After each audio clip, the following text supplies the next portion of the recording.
Kula lan kanca-kanca saking D1 badhe ngaturaken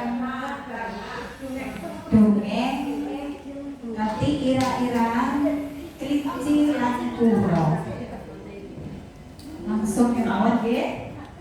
Sugeng injing lare-lare. Sugeng injing. Tos pundi kabare dinten iki?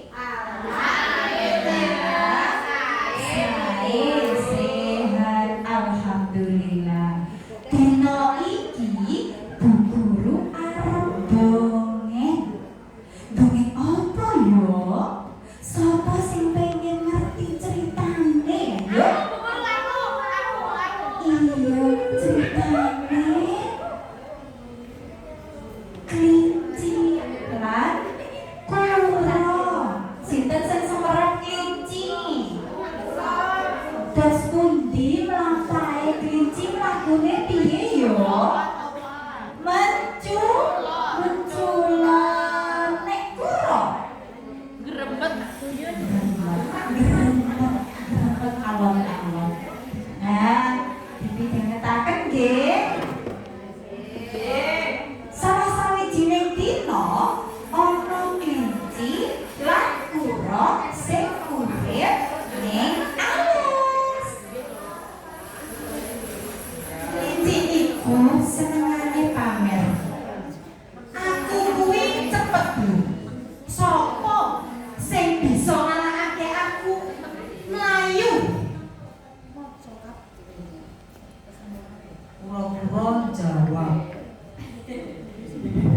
yen kowe cepet mlakune, ayo coba karo aku, wani apa ora?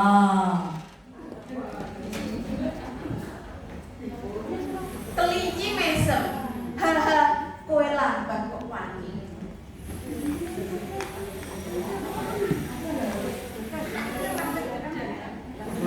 Esok padha remban.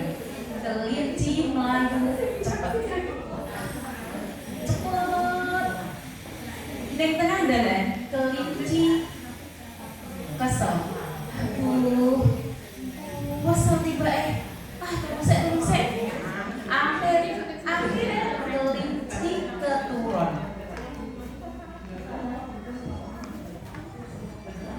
Nalikane kura-kura mlaku alon,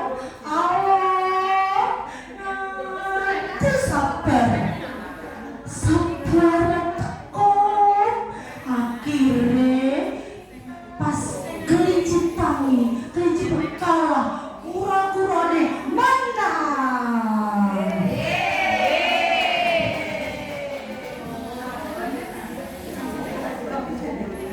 Akhirnya kelinci matur,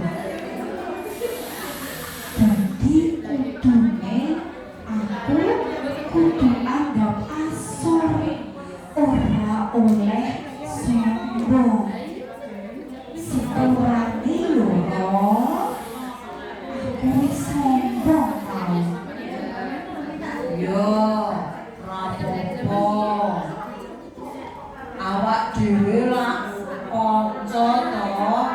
Ayo padha sing apik. Gak usah sombong. Gak usah temaki. Kanca-kanca. Ceritane iki mau gawene wis mari yo. Saiki ayo nyanyi bareng-bareng. Nggih? Kita nyanyi dhisik ya. Ayo iki. Kabeh-kabeh bareng nyanyi, oke? Judule aja temaki kanca. Siji loro telu. Ora